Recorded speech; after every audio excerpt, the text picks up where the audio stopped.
પ્રાર્થના સંદેશ ન્યૂઝમાં આપનું સ્વાગત છે। અમદાવાદમાં ક્રિકેટ સટ્ટા પર પોલીસની મોટી કાર્યવાહી।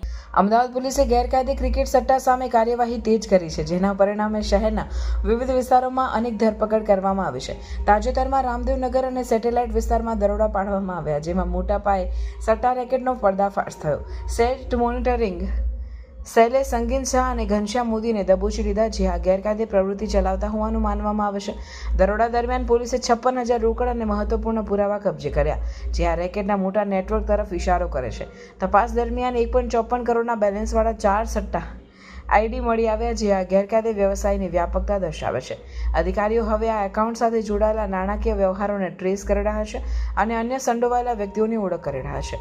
વધુ તપાસમાં જાણવા મળ્યું કે આ રેકેટ સાથે જોડાયેલા ઓછામાં ઓછા 11 શખ્સોને વોન્ટેડ જાહેર કરવામાં આવ્યા છે।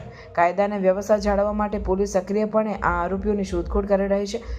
આ કાર્યવાહીનો હેતુ ગેરકાયદે સટ્ટા પ્રવૃત્તિઓને અટકાવવાનો છે, જે ખાસ કરીને મોટા ક્રિકેટ ટુર્નામેન્ટ દરમિયાન વધી રહી છે।